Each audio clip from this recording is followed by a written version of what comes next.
বন্যাকে ঘিরে আমাদের 26শে বন্যাকে ঘিরে আমাদের কার্যক্রম সম্পর্কে আমাদের পেজে আপনারা দেখেছেন, বারবার দেখেছেন। আলহামদুলিল্লাহ আমাদের 143 টন খাদ্য সামগ্রী বিতরণ করার কাজ শেষ হয়েছে। গতকালকেই শেষ হয়েছে, আজকে হয়তো সামান্য কিছু আছে, শেষ হয়ে যাওয়ার কথা, থাকলে সামান্য কিছু থেকে থাকতে পারে। আজকে যেটা বিতরণ চলছে, আর 50 টন হলো পশু খাদ্য, সেটাও বিতরণ শেষ আলহামদুলিল্লাহ। এখন আমাদের টিমের ভাইয়েরা কাজ করছে স্পটে। বিভিন্ন রকমের আপনার ক্ষতি, বিভিন্ন ধরনের ক্ষতি হয়েছে বন্যার্তদের। আসলে বন্যায় কী পরিমাণ ক্ষতি হয় সেটা অনেক সময় আঁচ করা যায় না। বিশেষ করে এই বন্যায় অল্প কয়েকদিনে প্রায় 50 জনের মতো মানুষ মারা গেছে। এটা সহজ কোনো বিষয় না।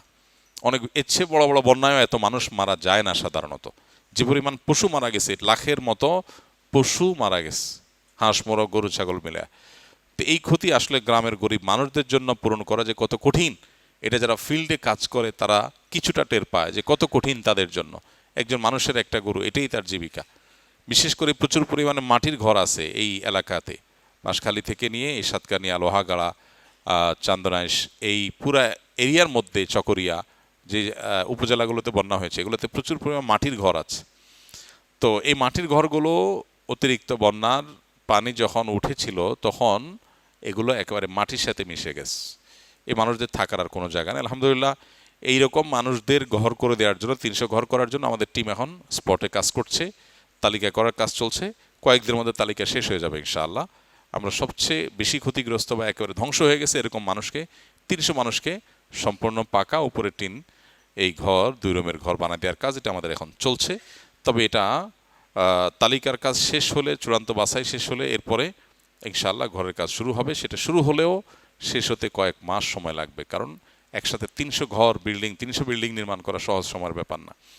ফলে কয়েক মাস সময় লাগবে ইনশাআল্লাহ। বাকি আমরা যেহেতু ওয়াদা করেছি সে অনুযায়ী কাজ আমাদের শুরু হয়ে গেছে। এক ভাই লিখেছেন, আমি বিবাহিত, আমার স্ত্রীর প্রতি আমার মনে অনেক সন্দেহ জাগে, কিন্তু আমার স্ত্রী অনেক ভালো মানুষ এবং সবাই তাকে ভালো মানুষ হিসেবেই জানে।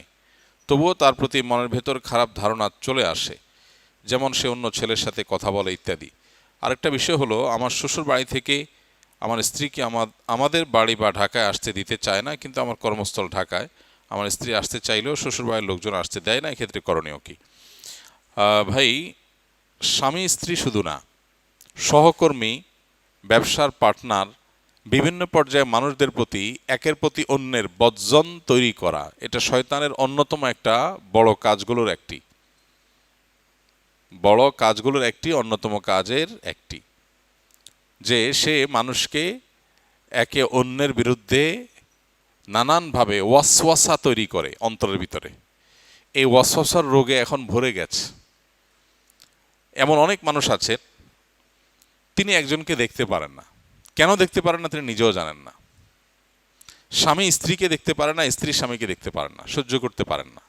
ঘরে ঘরে এখন এই ব্যাধি, ঘরে ঘরে। কত শত মানুষ যে আমাদের কাছে এই ব্যাধি নিয়ে আসেন সেটার কোনো ইয়ত্তা নেই। স্ত্রী স্বামীর সাথে, স্বামী স্ত্রী পরস্পরের সাথে ঝগড়া করেন।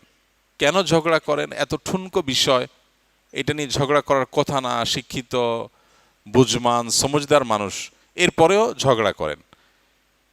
ঝগড়ার পরে তারা দুজনে বুঝতে পারেন যে বিরাট ভুল হয়ে গেছে, এটা তো ঝগড়া করার বিষয় ছিল না, বাট হয়ে গেছে। কারণ হলো এখানে শয়তান কাজ করছে। শয়তানের অন্যতম কাজ হলো মানুষের মধ্যে বিভেদ তৈরি করা। মানুষে বিভেদ তৈরি করা হলো শয়তানের সবচেয়ে বড় প্রকল্পগুলোর একটি।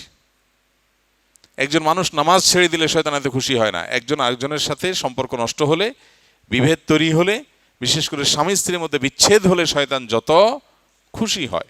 সহিহ মুসলিমের সেই হাদিসটাতে আমরা অনেকেই জানি যে শয়তানের সদস্যরা বিভিন্ন রকমের অপকর্ম করে আসার পর শয়তানের কাছে যখন রিপোর্ট দেয়, শয়তান সবাইকে বাহবা দেয়, কিন্তু যখন কোনো এক সদস্য এসে বলে যে আমি স্বামী স্ত্রীর মধ্যে বিভেদ ঘটাই দিতে পেরেছি, শয়তান বলে তুমি কাজের কাজ করেছো, তাকে সবচেয়ে বেশি বাহবা দেয়া হয়।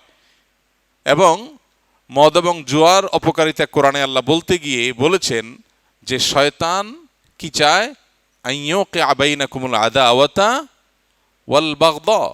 শয়তান তোমাদেরকে এগুলোর মাধ্যমে তোমাদের মধ্যে শত্রুতা আর বিদ্বেষ তৈরি করতে চায়। এটা শয়তানের প্রজেক্ট, এটা শয়তানের প্ল্যান। তাহলে এখন করণীয় কি? বিশেষ করে স্বামী স্ত্রী যিনি প্রশ্ন করেছেন, খুবই কমন একটি প্রশ্ন। অনেক স্বামীরাই বলেন যে আমার স্ত্রীর প্রতি আমার সন্দেহ, অনেক স্ত্রীরা বলে যে আমার স্বামীর প্রতি আমার সন্দেহ হয়, আমার স্বামী বোধহয় কোনো মেয়ের সাথে অবৈধ বা হারাম সম্পর্ক আছে। আসলে কোনো তথ্য প্রমাণ দলিল আলামত চিহ্ন কিছুই নেই, কিন্তু মনে হচ্ছে। এই যে মনে হচ্ছে, এই মনে হওয়ানোর কাজটা যে করে তার নাম কি? ইবলিস। কোরআন এবং হাদিস তাকালে আমরা দেখি শয়তানের মৌলিক সবচেয়ে বড় কাজগুলোর একটা এটা শয়তান করতে চায়।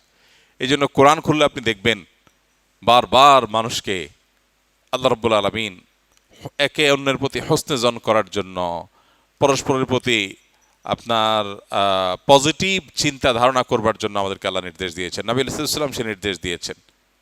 হ্যাঁ, এক জেহাদ থেকে ফিরে আসার পরে, সফর থেকে ফিরে আসার পরে সাহাবীরা এক ব্যক্তি যখন তাদেরকে সালাম দিয়েছে, হ্যাঁ, তারা মনে করেছেন যে লোকটা অমুসলিম এবং সে শুধুমাত্র সালাম দিয়ে এখন মানে রণাঙ্গনে যুদ্ধরত অমুসলিমদের দলের একজন, কিন্তু সে এখন সালাম দিয়ে ভালো মানুষ সাজতে চাচ্ছে, যেহেতু শত্রুপক্ষের লোক মনে করে তারা তাকে শেষ করে দিয়েছে। নবী করিম সাল্লাল্লাহু আলাইহি সাল্লামের কাছে আসার পর নবীজি যখন ঘটনা শুনলেন, জানলেন, আল্লাহ ওহী নাজিল করলেন। নবীজি কি বলেছিলেন? হাল্লা শাকাক্তা কালবাহ, সে মুখ দিয়ে সালাম বলেছে, এটা তার অন্তরের কথা না, এটা কি তার অন্তরটা কেটে তুমি দেখেছ? তার মানে তুমি তার প্রতি সুধারণা রাখা দরকার ছিল। তুমি যেটা দেখবে বাহ্যিকভাবে, ওমর রাদিয়াল্লাহু তাআলা আনহু বলেছেন, আমরা যেটা দেখব সেটা বিশ্বাস করব। কারোর পেটে ঢুকার, কারোর কলবে ঢুকার শক্তি যেহেতু আমাদের নাই, এই জন্য কলবের বিষয়টা আমরা আল্লাহর উপরে সুপর্দ করতে হবে। স্বামী স্ত্রীর মধ্যে এই সমস্যাটা টু মাচ কমন। শুধু স্বামী স্ত্রী না, পার্টনারদের মধ্যে, ব্যবসায়িক পার্টনার, দিনী কাজের পার্টনার, বিভিন্ন পার্টনারদের মধ্যে এই জিনিসগুলো অহরহ হয়। এবং আমার কাছে হাতে নাতে বেশ কিছু কেস ধরা পড়েছে যে দুজন মিলে একটা কাজ করছে, দুজন কাঁধে কাঁধ মিলে কাজ করে, হঠাৎ একজনের কানে কানে কেউ যেন বলে, তার ভেতরে কেউ যেন বলে যে অমুকে আমাকে নিয়ে শয়তানি করার চেষ্টা করতেছে, ষড়যন্ত্র করার চেষ্টা করতেছে। পুরো জিনিসটাই অহেতুক, আসলে বেচারা মনে হয়তো কিছুই নাই। তো এই জন্য আল্লাহ তাআলা বলেছেন এম্মায়ান জাগান্না, আয়াতটা কি? এম্মায়ান জাগান্নাকা মিনাশ শাইতানি নাজগুন ফাস্তাইজ বিল্লাহি মিনাশ শাইতানির রাজিম। এই জন্য প্রধান কাজ হলো শয়তান থেকে আল্লাহর কাছে পানা চাইতে হবে। শয়তান থেকে আল্লাহর কাছে কি চাইতে হবে? পানা চাইতে হবে। এবং এইটা বিশেষ করে ওয়াসওয়াসার এই রোগের জন্য রুকিয়া খুবই ইফেক্টিভ। রুকিয়া খুবই ইফেক্টিভ। এবং ওয়াসওয়াসার রুকিয়া যদি করা যায়, সেলফ রুকিয়া করতে আমরা উৎসাহিত করব। রাকি দিয়ে রুকিয়া করার চাইতে নিজের রুকিয়া নিজে করা উত্তম। বাট আমরা এখন কোনো কাজে নিজে করতে চাই না, আমরা সব কাজ লোক দিয়ে করাইতে চাই। ফলে আমাদের জীবনটা হয়ে যাচ্ছে একেবারেই আপনার কি বলে, আয়েশি জীবন, অলস জীবন। এই জীবনটায় আমরা খুব বেশি মানুষ সুস্থ নই। এর অন্যতম কারণ হলো আমরা পরিশ্রম করতে চাই না, কষ্ট করতে চাই না। রুকিয়াটা নিজেরটা নিজে করাটাই হলো সুন্নাহ। নবী করিম সাল্লাল্লাহু আলাইহি সাল্লাম অন্য মানুষকে রুকিয়া দেওয়াটাকেও সাপোর্ট করেছেন। যেমন ওই যে এক অভিযান শেষে সাহাবীরা ফিরছেন অথবা অভিযানে যাচ্ছেন, তো পথে কোনো একটা গোত্রের প্রধানকে সাপে দংশন করেছে। এক সাহাবীকে ডাকা হলো যে তোমাদের মধ্যে কেউ রাকি আছে কিনা, ঝাড়ফুঁককারী আছে কিনা। তিনি সূরা ফাতিহা পড়ে ফু দিয়েছেন, লোকটা ভালো হয়ে গেছে। তাহলে অন্যকে দিয়ে ফু দেওয়ানো এটাও হাদিস দ্বারা সুসাব্যস্ত আছে। বাট নবীজি সাল্লাল্লাহু আলাইহি সাল্লাম আমাদেরকে উৎসাহ দিয়েছেন নিজের রুকিয়া নিজে করার জন্য। এখন কথা হলো কিভাবে জানবো, কিভাবে রুকিয়া করব? কোরআন তেলাওয়াত বিশুদ্ধ করে জানেন কিনা, বাস এটুকু যোগ্যতা থাকলেই হলো। এরপরে ওয়াসওয়াসা হয়, আরেকজনের প্রতি মনে বাজে চিন্তা আসে, তাহলে রুকিয়াগুলো লিখে আয়াতগুলো লিখে ফেলান কোন আয়াতে আপনার কি বলে এটাকে ওয়াসওয়াসার রুকিয়া আছে, সে আয়াতগুলো তেলাওয়াত করেন। বাস রাকি আলাদা কোনো মন্ত্র জানে না যে রাকি পড়লে হবে, আপনি পড়লে হবে না, এটা ভুল ধারণা। মনে করি যে রাকি দিয়ে পড়াইলে বোধহয় কাজ বেশি হবে, না, এমন কোনো কথা নেই। নিয়ম মেনে কোরআনের আয়াত থেকে রুকিয়া আমরা যে কেউ করতে পারি। তো এইটার জন্য বিশেষ করে স্বামী স্ত্রীর মধ্যে বিভেদ তৈরি হলে রুকিয়া করা দরকার। এবং ওয়াসওয়াসার রুকিয়া ক্ষেত্রে খুব বেশি কার্যকর। আর আরেকটা প্রশ্ন করেছেন স্বামীকে স্ত্রীকে তার বাবার বাড়ির লোকজন স্বামীর বাড়িতে আসতে দেয় না। তো এই বিষয়গুলো আসলে এই ধরনের সংক্ষিপ্ত প্রশ্ন উত্তরে ক্লিয়ার হয় না। আসলে ফ্যাক্টটা কি, কেন আসতে দেয় না, আপনার এখানে আসার পরিবেশ নাই, কোনো অসুবিধা আছে কি না। কোনো যৌক্তিক কারণ ছাড়া যদি মা বাবা তার সন্তানকে, মেয়েকে বাধা দেয় স্বামীর বাড়িতে যেতে, সে মা বাবা আল্লাহর কাছে অবশ্যই দায়ী থাকবে। কিন্তু রিয়েল ফ্যাক্ট কি, কেন বাধা দেয়, কোনো যৌক্তিক কারণ আছে কি না, সেটা তো আমরা জানি না। যদি অযৌক্তিক কোনো কারণে বা কোনো গ্রহণযোগ্য কোনো ওজর ছাড়া বাধা দেয়, অবশ্যই তারা গুনাহগার হবেন। জুয়া খেলায় একজন ব্যক্তি 4 লক্ষ টাকা হারিয়েছে। এর মধ্যে 1 লাখ টাকা ছিল ধারের এবং 3 লাখ টাকা চাকরি করে জমানো। এমত অবস্থায় প্রশ্ন হলো, সে যদি পরবর্তী জুয়া খেলার মাধ্যমে সে অন্তত 1 লাখ টাকাও ফেরত পায় এবং তা উঠায়, তবে কি তা তার জন্য হারাম হবে? এইটাকে বলে খাসিরাত দুনিয়া ওয়াল আখিরা, ওয়াজালিকা হুয়াল খুসরানুল মুবিন। আহা, দুনিয়াও গেছে, আখিরাতও গেছে, টাকাও গেছে, আল্লাহও নারাজ হয়েছে। আল্লাহ রাব্বুল আলামিন আমাদেরকে হেফাজত করুন। ভাইরা আমার, আমরা হয়তো ভাইয়ের হালত শুনে হাসছি, আমরা এরকম কত অন্যায় করছি, কত গুনাহ করছি, হ্যাঁ, বেমালুম আমরা আল্লাহর নাফরমানি কাজ করে যাচ্ছি। আল্লাহ আমাকে, আপনাকে, আমাদের সবাইকে পরিপূর্ণ তাকওয়ার জীবন দান করেন। আল্লাহর বান্দিগির ভিতরে যে স্বাদ, অন্য কোনো কিছুতে সে স্বাদ নাই। ইবাদতের সে স্বাদ যেন আমরা পাই, সেজন্য নবীজি আমল শিখাইছেন। 5 ওয়াক্ত নামাজের পর একটা দোয়া কখনো আমরা ছাড়বো না। আল্লাহুম্মা আইন্নি আলা যিকরিকা ওয়া শুকরিকা ওয়া হুসনি ইবাদাতিক। মাশাআল্লাহ, আপনারা সবাই জানেন আল্লাহুম্মা আইন্নি আলা যিকরিকা ওয়া শুকরিকা ওয়া হুসনি ইবাদাতিক। আল্লাহ, আপনার জিকির, আপনার শুকর এবং আপনাকে সুন্দর করে ইবাদত করতে আপনি আমাকে সাহায্য করেন, আমি যেন পারি, আপনি আমাকে সাহায্য করেন। আল্লাহর কাছে চেয়ে নিতে হয়, আল্লাহর কাছে চেয়ে নিতে হয়, আল্লাহ হুসনুল ইবাদা যেন আমি করি। আমাদের ইবাদতের সৌন্দর্য নাই, নামাজ পড়ি সুন্দর না, রুকু সিজদা দিচ্ছি, উঠবস করছি, জাস্ট মানে কিছু ফর্মাল ডিউটি পালন করছি। সূরা ফাতিহা না পড়লে নয়, অন্য সূরা না মিলাইলে নয়, রুকুতে না গেলে নয়, দায় সারছি। ইবাদতকে ভেতর থেকে এনজয় করে তৃপ্তির সাথে, হ্যাঁ, মহব্বতের সাথে, আল্লাহর ভালোবাসার সাথে আল্লাহকে রুকু পেশ করছি না। একজন পদস্থ বড় কোনো মন্ত্রী, মিনিস্টার, প্রেসিডেন্ট, প্রধানমন্ত্রী, কোনো পাওয়ারফুল মানুষ, তাকে যদি একটু রেসপেক্ট করতে পারি, আমাদের কাছে একটু হলেও ভালো লাগা কাজ করে। বিশেষ করে যদি ভালো মানুষ হয়, তখন ভালো লাগা কাজ করে। একটা ভালো মানুষকে রেসপেক্ট করতে পারছি, আহকামুল হাকিমিন আল্লাহ রাব্বুল আলামিনের সামনে রুকু করতে পারছি, সিজদা দিতে পারছি, মহব্বতের সাথে তার পবিত্রতা জ্ঞাপন করতে পারছি। এর মাধ্যমে আমার আখিরাত বিল্ড হচ্ছে, আল্লাহর সাথে সম্পর্ক গভীর হচ্ছে। কত ভালো লাগার জিনিস। কিন্তু না, শয়তান আমাদেরকে ভুলায় রাখে। হ্যাঁ, ভুলানোটা শয়তানের কাজ। ওমা আনসানি হইল্লাস শয়তান, শয়তান ছাড়া কেউ ভুলায় না। ভুলানোর কাজটা করে কে? শয়তানে। এই জন্য শয়তানের সাথে আমাদের ফাইট কিন্তু সারা জীবনের ভাই, সারাক্ষণ শয়তানের সাথে ফাইট। কোরআনে আল্লাহ তাআলা বারবার শয়তানকে পরিচয় করিয়ে দিয়েছেন আদৌ ও মুবিন বলে। কি বলে? আদৌ ও মুবিন মানে কি? প্রকাশ্য শত্রু। দেখছেন কখনো? আমরা কখনো দেখলাম না। আল্লাহ বলেন কি? প্রকাশ্য শত্রু। আরে ভাই, যে শত্রু কোনোদিন দেখলামই না, দেখার কোনো স্কোপও নাই, তাকে আল্লাহ বলছেন কি? প্রকাশ্য শত্রু। তাহলে কেমন হলো না? এটা অপ্রকাশ্য গোপন শত্রু বললে মনে হয় যে, হ্যাঁ, আসলে কি তাই? শয়তান এর অস্তিত্বটা আমাদের কাছে প্রকাশিত না, কিন্তু তার কর্মকাণ্ড যতটা প্রকাশিত, এতটা প্রকাশিত আর কারোর কর্মকাণ্ড না। শয়তান তার কর্মের মধ্য দিয়ে প্রকাশ্য। বুঝেন নাই? অনেক লোক আছে, ধরেন একজন কেউ বাহির থেকে ঢেল মারে, শুধু একটু পরপর, সরি ভেতর থেকে ঢেল মারে। ভেতর থেকে কেউ একজন, আপনি বাইরে আছেন, আপনার ঢেল মারতেছে, একের পর এক মারতেছে মারতেছে মারতেছে। তো এখানে সে নিজেকে গোপন রাখছে, কিন্তু তার শয়তানিটা কি নাই? গোপন নাই।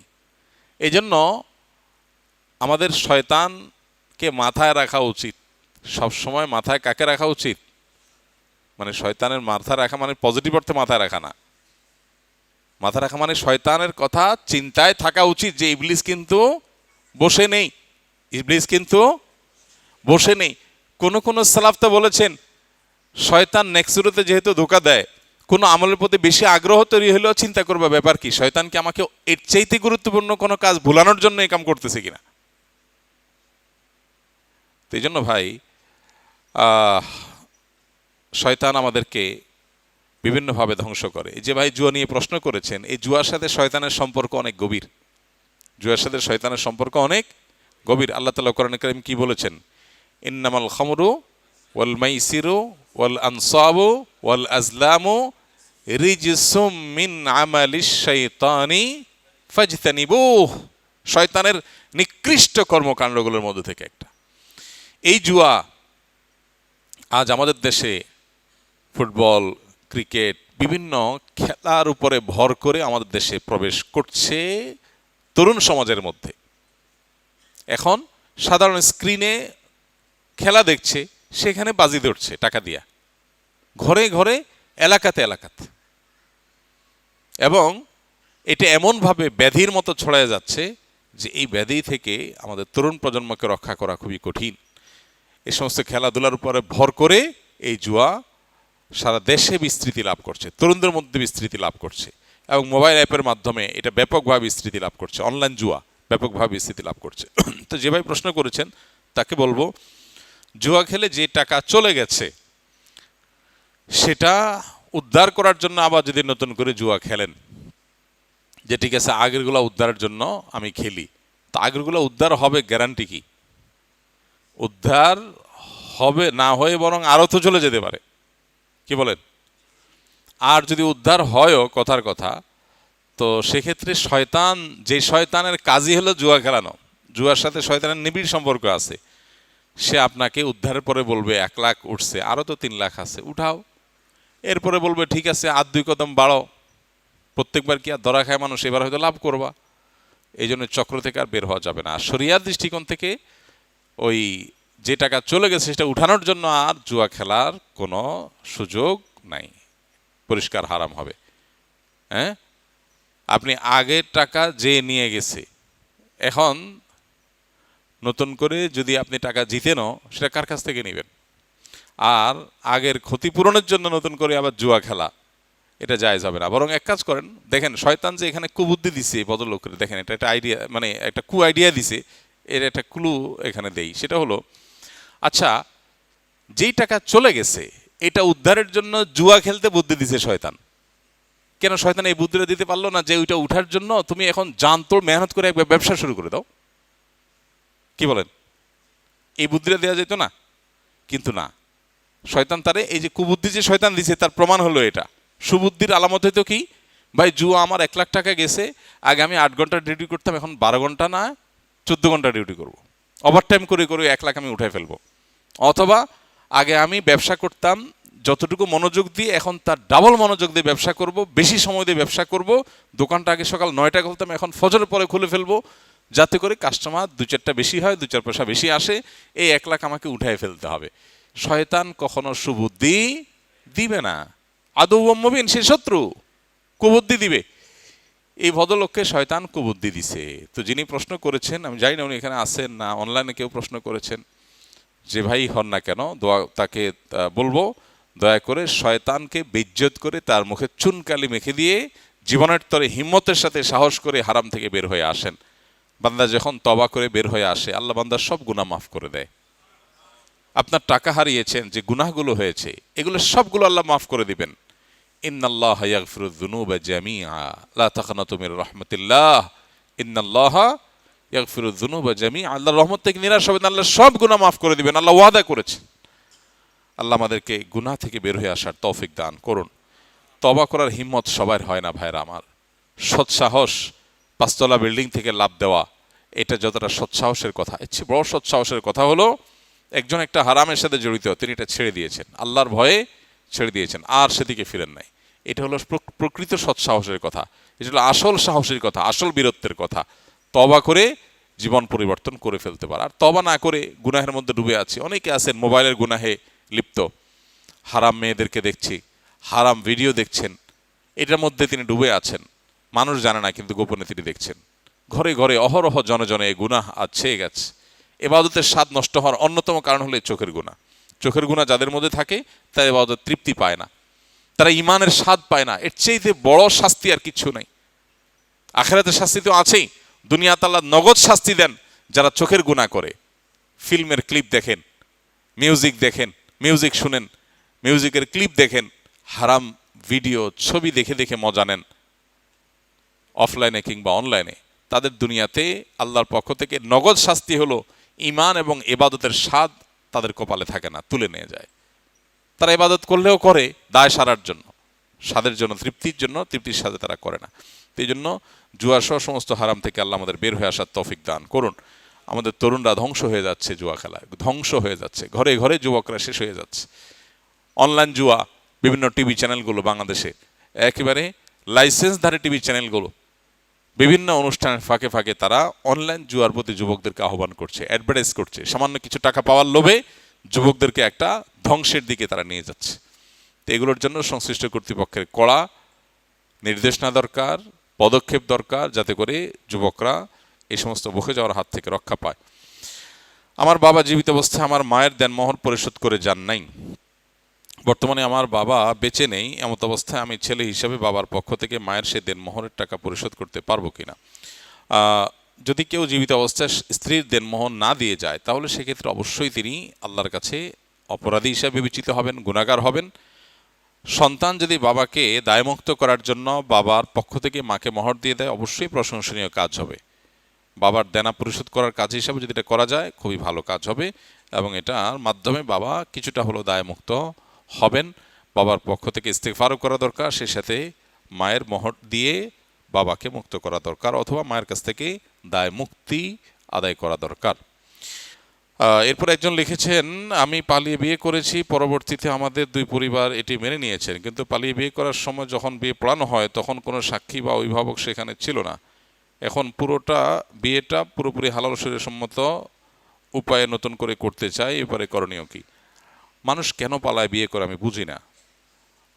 পালায় তো চোর ডাকাত, খারাপ কাজ করে মানুষ পালায়, তাই না? বিয়ের জন্য পালাবে কেন? বিয়ে কি খারাপ কাজ? আলিন হাজার নিকাহ, তোমরা বিয়েকে ঘোষণা দাও। বিয়ে ডাকডোল পিটে, অর্থাৎ মানুষকে বলে কয়ে করার জিনিস, এটা পালায় করার জিনিস রেয়ার কেস। সাধারণত মানুষ একটাই তো করে নাকি? বিয়ের মতো জিনিস জীবনে একবার যেটা করব, সেটা আবার পালায় করব কি দুঃখে? বন্ধু বান্ধব, এলাকার মানুষ, আত্মীয় স্বজন নিয়ে বুক ফুলায়া বুক উঁচু করে সুন্দর করে বিয়ে করব, এই জিনিসটা কপালে যদি না থাকে, পালায় করার পরে সে সবাই মাইনে নিল, বুঝলাম, যতই মাইনে নেক, মনে দুঃখ তো সারা জীবন থেকে যাবে। চাইলে আমার বিয়েটা অন্যদের বিয়ের মতো সুন্দর করে হলো না, পালায়া করছে। আহা, ওই যে শয়তান অ্যাক্টিভ এখানেও।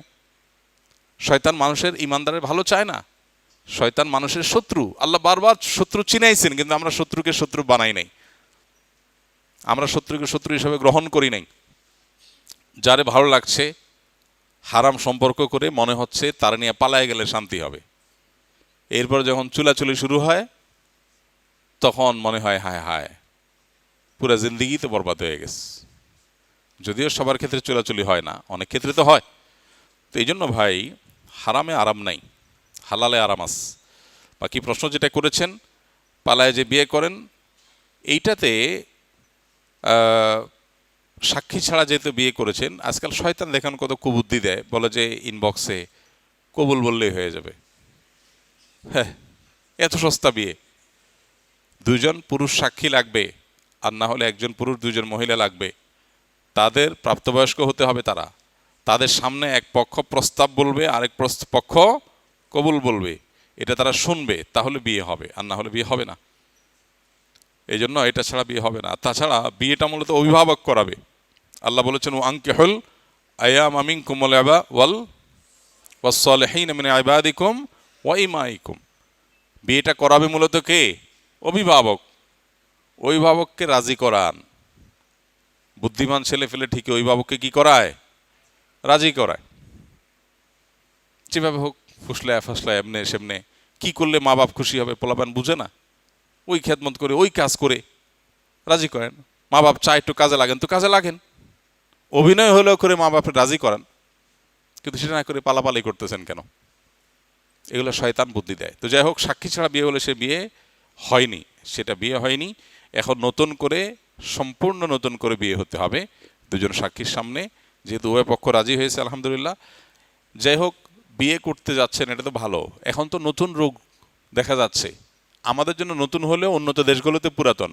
কারণ ফকির যত পুরাতন হয়, ভোগান্তিও তত পুরাতন। আমরা তো নতুন ফকির, অর্থাৎ নতুন করে ইসলাম ছেড়ে আধুনিক হওয়ার চেষ্টা করতেছি, আমাদের ভোগান্তি এখন নতুন করে হচ্ছে। আর যারা এগুলো আগে থেকে আমাদের আগের ফকির, হ্যাঁ, তাদের ভোগান্তি অনেক আগে থেকেই আছে। সেই ভোগান্তির নাম কি? সেটার নাম হলো বিবাহ ফোবিয়া। বিবাহ ফোবিয়া। আপনারা এটা বুঝবেন না। আমাদের স্কুলের ছেলেরা যারা দিন বুঝছে, আল্লাহ দিনের বুঝ দিছে, আল্লাহকে চিনছে, এরা এটা বুঝবে না। এরা অবিবাহিতরা বিয়ে করার জন্য অস্থির হয়ে আছে,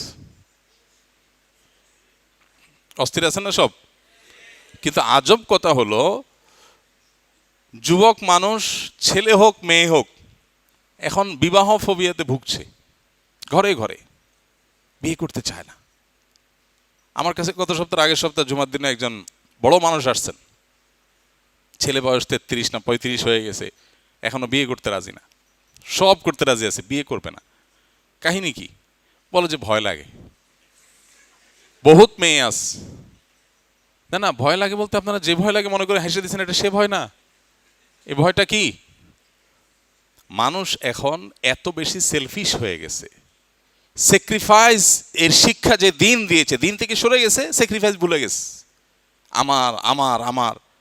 আরে ভাই, বিয়ে হলে, মেয়েদের মধ্যে বহু মেয়েরা আছে বিয়ে বসে না। 30 বছর 25 বছর পার হয়ে গেছে, 35 বছর হয়ে যাচ্ছে, বিয়ে করে না। বাপ মা বলে বিয়ে করো, না না না এখন না, আরো পরে, না আমি বিয়ে বসবো না। কেন? কারণ সেও আতঙ্কিত। কেন আতঙ্কিত?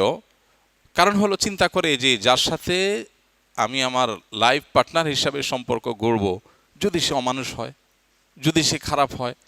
আর এত বেশি তথাকথিত ব্যক্তি স্বাধীনতা এত বেশি চর্চা হয়েছে যে এখন লাইফে আর কাউকে শেয়ার দিতে রাজি না, যে একটা মানুষ আমার জীবনে আসবে, এখন আমি যা খুশি করি, আরেকজন আসবে, তারে আবার জিজ্ঞেস করতে হবে, এসব হ্যাসেল নেই একে।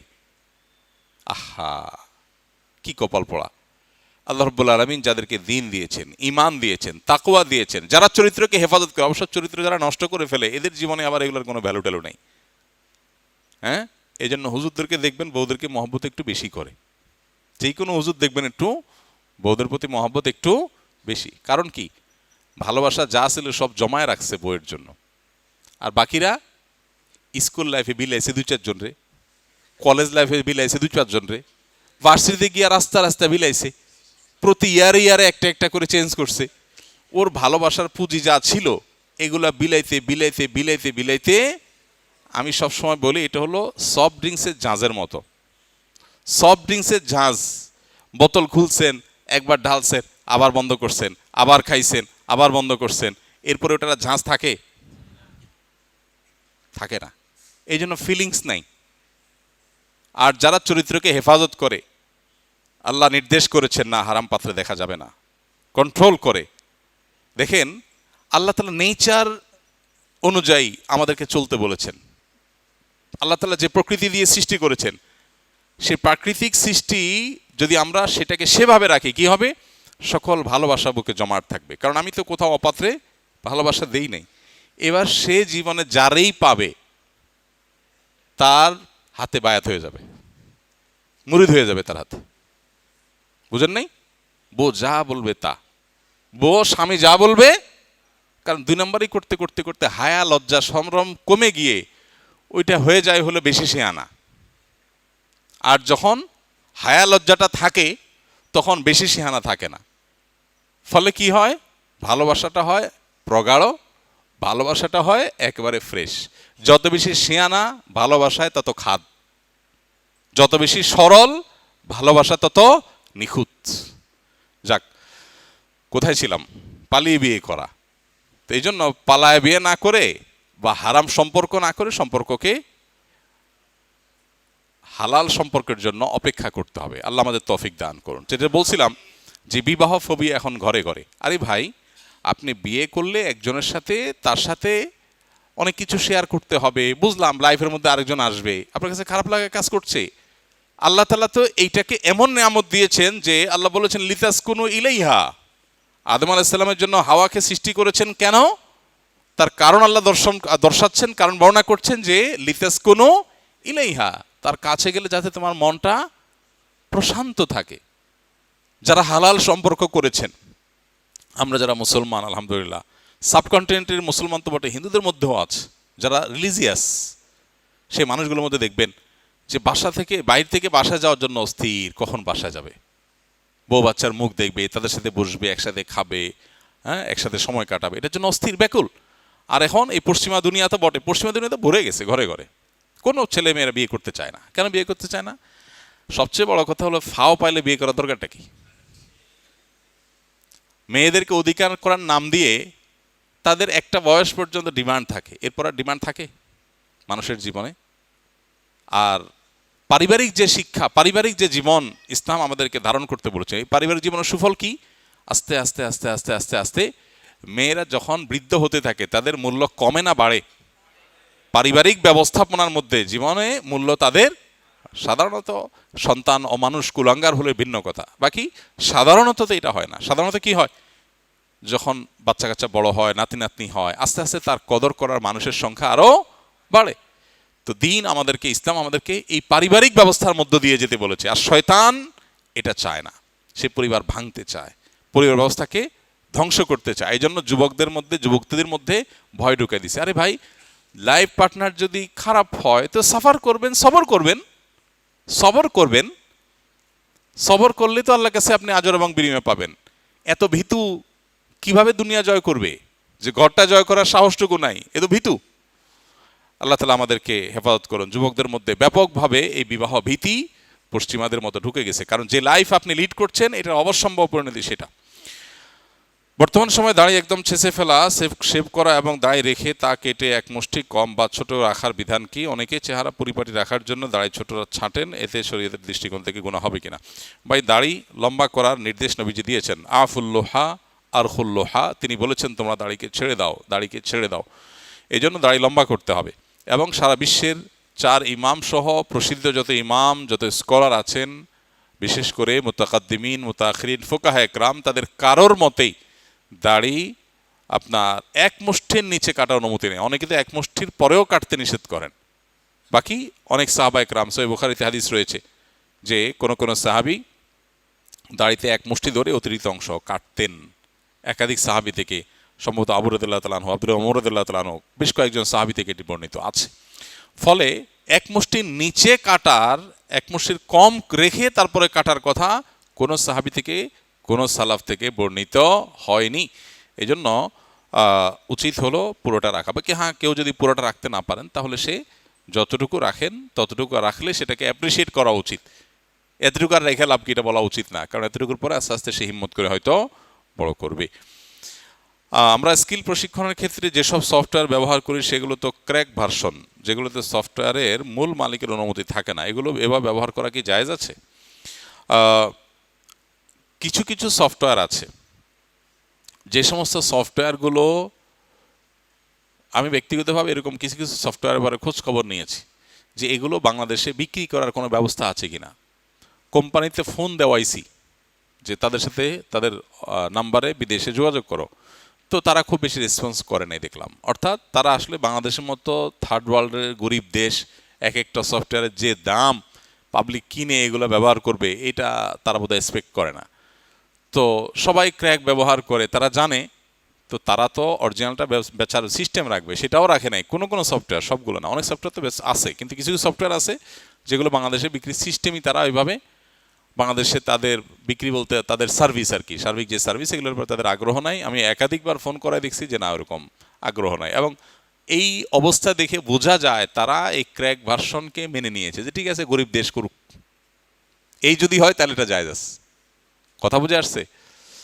আরেকটা হলো না, কন্ট্রোল করতে পারতেছি না, কি করব, বাধ্য হয়ে ছাড় দিছি, সেটা হলো জায়েজ হবে না।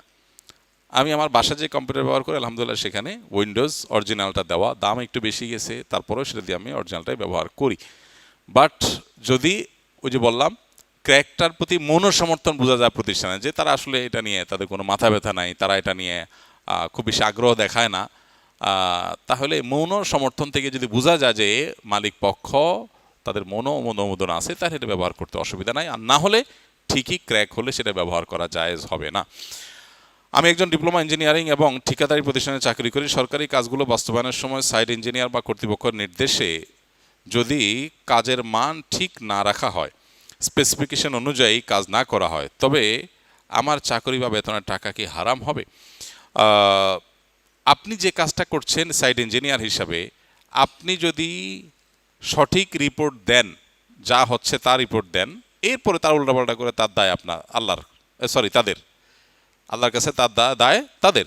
কিন্তু আপনি যদি রিপোর্টে ভুল করেন বা আপনি যদি তাদের অন্যায় কাজে সহযোগিতা করেন, তাহলে জায়েজ হবে না, সেটা যে কোনো যুক্তিতেই। আমি জানতে চাচ্ছি, যারা যত বেশি কোরআনের আয়াত মুখস্থ থাকবে, যার যত বেশি কোরআন আয়াত মুখস্থ থাকবে, জান্নাতে তত উপরের স্তরে যাবে, এই কথাটা কি সত্য? না, এইভাবে হাদিসে অবশ্য আসে না। হাদিসে আসছে কি, যে দুনিয়াতে যারা কোরআনে কারিমের তিলাওয়াত করবে, কোরআন অনুযায়ী জীবন গড়বে, আখিরাতে তাদেরকে বলা হবে ইকরা ওয়ারতাকি কামা আনতা তুরাত্তিলু ফিদ দুনিয়া, তুমি তেলাওয়াত করো আর তোমার মর্যাদা উপরে ওঠাও। যত আয়াত তেলাওয়াত করতে করতে যেখানে গিয়ে থামবে, তোমার মর্যাদা তত দূর যাবে। যতগুলো আয়াত পড়বে তত দূর মর্যাদা যাবে, তত স্টেপ তুমি বেশি সম্মানিত হবে। তো দুনিয়াতে যারা কোরআন অনুযায়ী জীবন গড়বে, কোরআন বুঝবে, কোরআনের সাথে সম্পর্ক নিবিড় করবে, তাদেরই মর্যাদা হবে। বাকি আমাদের আজকাল কোরআনের সাথে সম্পর্ক একেবারেই নাই, সোশ্যাল মিডিয়া ইত্যাদিতে কারণে কোরআনকে আমরা সময় দিতে পারি না। আল্লাহ তাআলা আমাদেরকে তৌফিক দান করুন, আমরা যেন চেষ্টা করি। আমি হানাফি মাযহাবের অনুসরণ করি। আমি যদি বুকে হাত বাঁধি এবং সবাই মিলে একসাথে সম্মিলিত মোনাজাত না করি, তাহলে কি আমি হানাফি মাযহাব থেকে বের হয়ে যাব?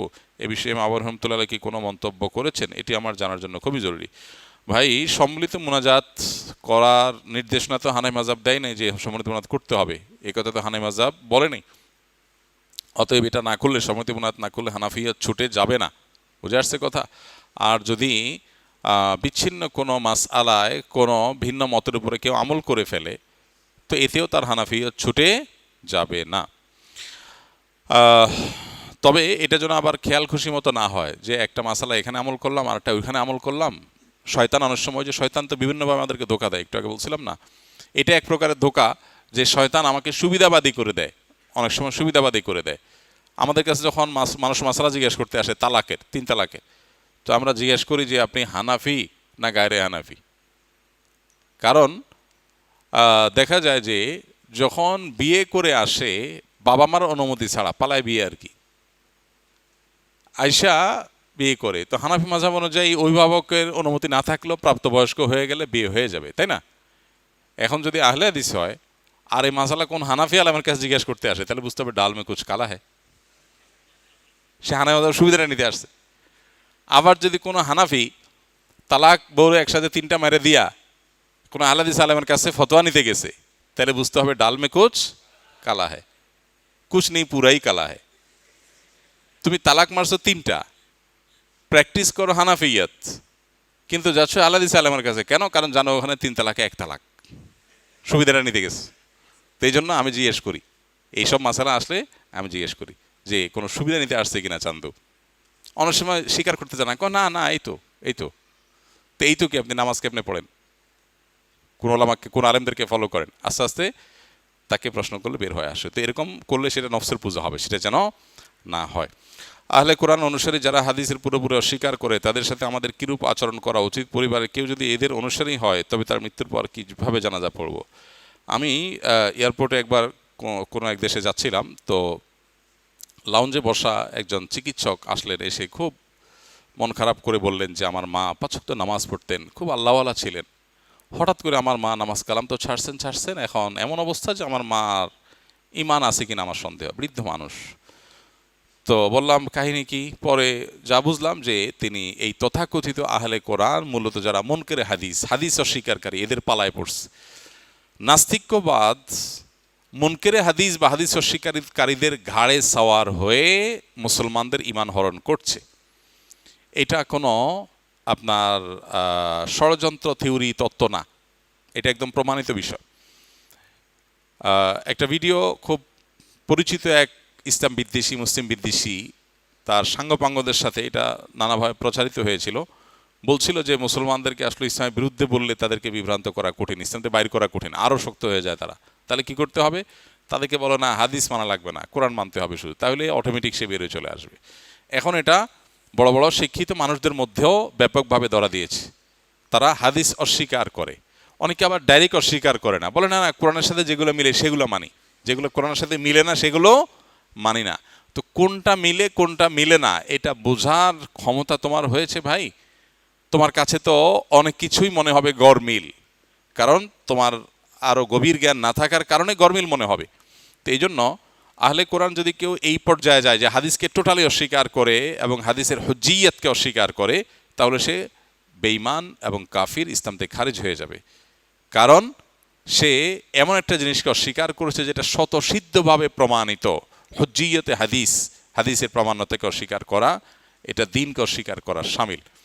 শুধু কোরআনে কারীমের অনুযায়ী আমি আমল করবো, নবী সাল্লাল্লাহু আলাইহি ওয়াসাল্লাম নিজে ভবিষ্যদ্বাণী করেছেন। একটা সময় আসবে যারা বড় বড় আরামের কেদারায় বসে বসে বলবে যে আমরা কোরআনে যা পাইছি এটার উপর আমল করবো, এর বাইরে আর কিছুর দরকার নেই।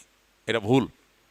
কোরআন এবং হাদিস, নবীজি বলেছেন তারাকতু ফিকুম আমরাইন কিতাবাল্লাহি ওয়া সুন্নাতুর রাসূলি। আল্লাহ তাআলা কোরআনে বলেছেন যে আপনার প্রতি আমি জিকির নাজিল করেছি লিতুবাইয়িনা লিন-নাসি মা নুযিলা ইলাইহিম। আয়াতের সব প্রথম অংশ কি? ইন্না আনজালনা ইলাইকা যিকরা লিতুবাইয়িনা লিন-নাসি মা নুযিলা ইলাইহিম। আপনার প্রতি এই কোরআন নাজিল করেছি কেন? দেখুন আল্লাহ বলেছেন, খুবই গুরুত্বপূর্ণ, হে রাসূল আপনার প্রতি কোরআনটা কেন নাজিল করলাম? যেন লিতুবাইয়িনা লিন-নাস মা নুযিলা ইলাইহিম, কোরআনে যা নাজিল হয়েছে আপনি যেন মানুষকে তার ব্যাখ্যা করে দিতে পারেন, এই জন্য আপনার প্রতি নাজিল করা হয়েছে।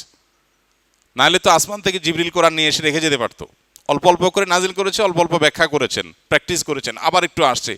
তো আল্লাহই বলছেন যে আপনার প্রতি নাজিল করার উদ্দেশ্য হলো আপনি যেন ব্যাখ্যা করে মানুষকে বুঝাই দিতে পারেন। তাহলে নবীজি ব্যাখ্যা করে বুঝাই দিবেন, এটা পার্ট অফ ওহী, এটা ওহীর একটা অংশ। এখন আপনি সেটাকে যদি অস্বীকার করেন তাহলে ওহীর একটা অংশকে অস্বীকার করলেন, ঈমান থাকার কোনো কারণ থাকতে পারে না। আমার বাবা আল রাফা ইসলামী ব্যাংকে চাকরি করেন, হুজুরদের কাছে শুনেছি ব্যাংকে চাকরি করা হারাম, এমত অবস্থা আমাদের করণীয় কি? আর আমার বাবার বিগত জীবন উপার্জিত সমস্ত আয় কি হারাম হিসাবে গণ্য হবে? অনুগ্রহ করে উত্তরটি জানাবেন, আমাদের জন্য খুবই জরুরি।